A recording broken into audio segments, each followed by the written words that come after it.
నమస్తే, నేను మీ శ్రీధర్ ఈవింగ్స్ నుంచి. చాలామంది పిల్లలు ఎంబీబీఎస్ చదువుకోవడానికి అబ్రాడ్ వెళ్తుంటారు. అబ్రాడ్ వెళ్ళేటప్పుడు తీసుకోవాల్సిన జాగ్రత్తల గురించి మాత్రం పట్టించుకోరు.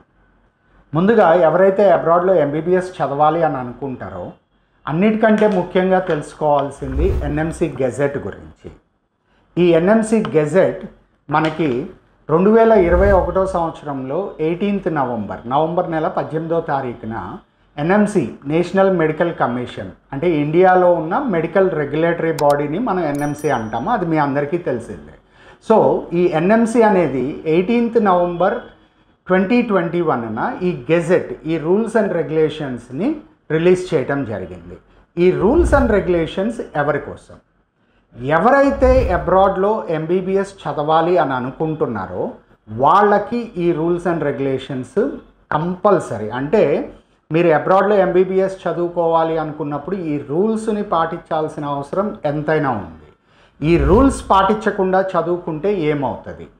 ఈ రూల్స్ అనేది పాటించకుండా మనం అబ్రాడ్లో ఎంబీబీఎస్ చేస్తే ఆ సర్టిఫికేట్ని ఎన్ఎంసీ అంటే నేషనల్ మెడికల్ కమిషన్ యాక్సెప్ట్ చేయదు. యాక్సెప్ట్ చేయకపోతే ఏం జరుగుతుంది?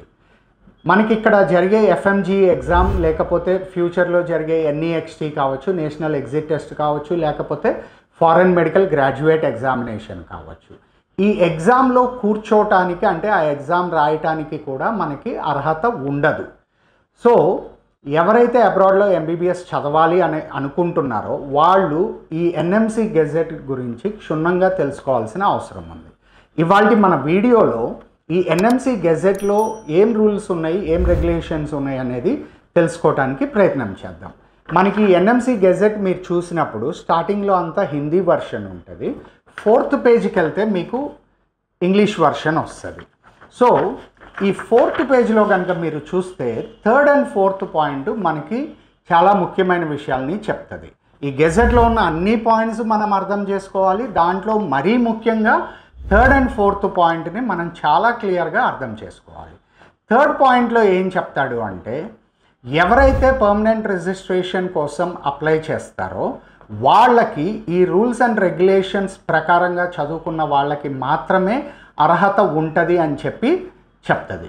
సో 4th పాయింట్లో వచ్చేసరికి మనకి ఆ రూల్స్ అండ్ రెగ్యులేషన్స్ ఏంటి అనేది క్లియర్గా మెన్షన్ చేయడం జరుగుతుంది.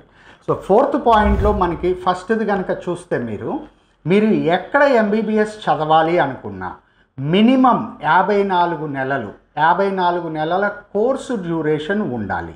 అంటే మీరు అబ్రాడ్లో ఎంబీబీఎస్ చదువుకోవడానికి వెళ్ళినప్పుడు ఇండియాలో లాగా ఫిక్స్డ్ డ్యూరేషన్ ఉండదు. ఇండియాలో మనకి 4.5 సంవత్సరాల course duration plus 1 year internship అనేది ఉంటుంది. కానీ అబ్రాడ్లో వెళ్ళినప్పుడు మీకు కొన్ని దేశాల్లో 4 సంవత్సరాల ఎంబీబీఎస్ కోర్స్ ఉంది, కొన్ని కంట్రీస్లో మనకి 6 ఇయర్స్ ఉంది, కొన్ని కంట్రీస్లో 7 ఇయర్స్ ఉంది. అట్లా డిఫరెంట్ డ్యూరేషన్స్ ఉంటాయి. మనం వెళ్తున్న కంట్రీలో కూడా 54 నెలల కోర్సు డ్యూరేషన్ లేదు, అంతకంటే ఎక్కువ కోర్సు డ్యూరేషన్ ఉంటే మనకి ఎటువంటి ఇబ్బంది ఉండదు. రెండోది, మీరు వెళ్తున్న కాలేజీలో లేదా ఆ కంట్రీలో కోర్సు డ్యూరేషన్తో పాటుగా సపరేట్గా అంటే కోర్సుతోటి ఇంక్లూడ్ అయ్యి ఉండకుండా, అంటే కోర్సుతోటి కలిపి కాకుండా సపరేట్గా 1 ఇయర్ మినిమం ఇంటర్న్షిప్ ఉందా లేదా అనేది చెక్ చేసుకోవాలి. ఎందుకనంటే మన ఎన్ఎంసీ గెజెట్లో 2nd పాయింట్ కంపల్సరీ మీరు వెళ్తున్న చోట 1 ఇయర్ ఇంటర్న్షిప్, అది కూడా మీరు అడ్మిషన్ తీసుకున్న కాలేజీలో మాత్రమే చేయమని చెప్పి చాలా క్లియర్గా మెన్షన్ చేస్తుంది. అంటే మీరు వెళ్తున్న కాలేజీకి ఓన్ హాస్పిటల్ ఉందా లేదా అనేది కూడా చెక్ చేసుకోవాల్సిన అవసరం ఉంటుంది. సో మనం ఏ కంట్రీ అయితే చూస్ చేసుకుంటామో ఆ కంట్రీలో ముందుగా మనం చూసుకోవాల్సింది కోర్సు డ్యూరేషన్ ఎంత. కోర్సు డ్యూరేషన్ తోటి సంబంధం లేకుండా 1 ఇయర్ ఇంటర్న్షిప్ అనేది ఆ కంట్రీలో ఆఫర్ చేయటం జరుగుతుందా లేదా అనేది చెక్ చేసుకోవాలి. 3rd పాయింట్ ఏంటంటే మీరు ఏ దేశమన్నా వెళ్ళండి కంపల్సరీ ఇంగ్లీష్ మీడియంలోనే చదువుకోవాలి. కారణం ఏంటంటే చాలా దేశాలు వాళ్ళ లోకల్ లాంగ్వేజ్లోనే ఉంటాయి, వాళ్ళ లోకల్ లాంగ్వేజ్లోనే టీచ్ చేయటం జరుగుతుంది. ఫర్ ఎగ్జాంపుల్ మీరు జర్మనీ తీసుకున్నారనుకోండి, 99% ఆఫ్ ది కాలేజెస్ మీకు అక్కడ జర్మన్ లాంగ్వేజ్లోనే టీచ్ చేస్తాయి. పోలాండ్ తీసుకోండి, ఎనీ యూరోపియన్ కంట్రీ తీసుకోండి ఎక్సెప్ట్ యూకే ఆర్ ఐర్లాండ్, లేకపోతే ఏషియన్ కంట్రీస్ తీసుకోండి, ప్రతి కంట్రీలోనూ వాళ్ళకంటూ లోకల్ మదర్ టంగ్ లాంగ్వేజ్ ఉంటుంది, అందులో మాత్రమే చదువు చెప్పడం జరుగుతుంది. కొద్ది కాలేజెస్ మాత్రమే ఇంగ్లీష్ మీడియంలో టీచ్ చేయడం జరుగుతుంది. సో మీరు వెళ్తున్న కంట్రీలో మీరు చూస్ చేసుకున్న కాలేజీలో ఇంగ్లీష్ మీడియంలో టీచ్ చేసే ఆప్షన్ ఉందా లేదా అనేది కంపల్సరీ చెక్ చేసుకోవాలి. దీని తర్వాత పాయింట్, కొన్ని సబ్జెక్ట్స్ని షెడ్యూల్ 1లో మెన్షన్ చేయడం జరిగింది ఎన్ఎంసి. ఆ సబ్జెక్ట్స్ మొత్తాన్ని మీరు చదువుకోవాల్సిన అవసరం ఉంది. అంటే మీరు వెళ్తున్న కంట్రీ కరికులంలో ఈ సబ్జెక్ట్స్ అనేది ఇంక్లూడ్ అయ్యి ఉన్నాయా లేదా అనేది కూడా మీరు చెక్ చేసుకోవాలి. మీరు ఆ సబ్జెక్ట్స్ కనుక చూస్తే అన్నీ కూడా క్లినికల్ సబ్జెక్ట్స్ ఉంటాయి. క్లినికల్ సబ్జెక్ట్స్ ఉన్నాయి అన్నప్పుడు దాని అర్థం ఏంటంటే, మనం వెళ్తున్న కాలేజీకి హాస్పిటల్ ఎంత ఇంపార్టెంట్ అని ఇందాక అనుకున్నామో, ఆ హాస్పిటల్లో ఈ డిపార్ట్మెంట్స్ అన్నీ కూడా ఆపరేటివ్ అంటే రన్నింగ్లో ఉండాలి. అంటే హాస్పిటల్లో మనకు ఆ డిపార్ట్మెంట్స్ ఉండాలి, డిపార్ట్మెంట్ హెడ్స్ ఉండాలి, డాక్టర్స్ ఉండాలి, పేషెంట్స్ ఉండాలి. ఈ పారామీటర్స్ని కూడా మనం చెక్ చేసుకోవాల్సిన అవసరం ఉంది. Now coming to the main point, 4th పాయింట్లో బి అనే సబ్ పాయింట్ ఉంటుంది. ఇది చాలా చాలా ఇంపార్టెంట్ అండి. ఈ పాయింట్ వల్లే చాలా కంట్రీస్ లైసెన్స్ మనకి లేదా ఆ డిగ్రీ అనేది ఇండియాలో వ్యాలిడ్ అవ్వకుండా అవుతున్నాయి. సో ఆ పాయింట్ ఏంటో చూద్దాము.